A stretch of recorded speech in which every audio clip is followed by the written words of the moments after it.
ADR की report ने 2024 लोकसभा परिणामों पर खड़े किए सवाल। सोमवार को एक poll watchdog association for democratic reformers ADR द्वारा किए गए शोध में वर्ष 2024 में आयोजित लोकसभा चुनाव में वोटों की गिनती में विसंगतियों का पता चला।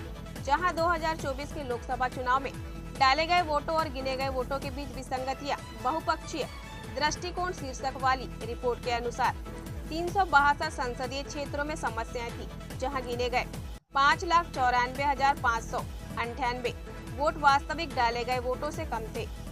रिपोर्ट में आगे कहा गया है कि 176 निर्वाचन क्षेत्रों में कुल वोटों की गिनती वास्तविक वोटों से 35,093 अधिक थी।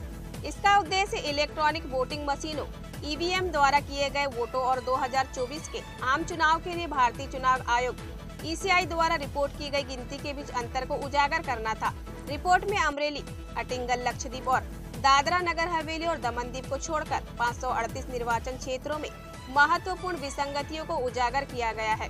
सूरत सीट पर कोई मुकाबला नहीं था, रिपोर्ट में कहा गया। इसीलिए 538 पीसी में कुल विसंगतियां 5,89,691 है।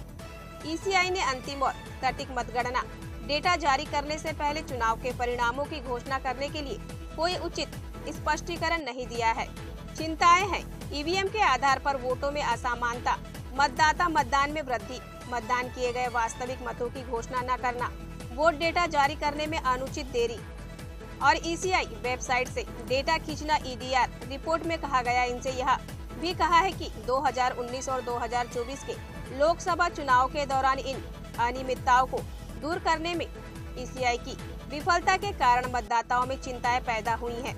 इन आशंकाओं को गंभीरता से संबोधित किया जाना चाहिए और उन्हें दूर किया जाना चाहिए।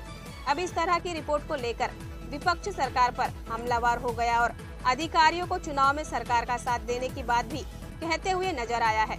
साथ ही अशोक कामरे के साथ रिपोर्टर निखिल राज की रिपोर्ट।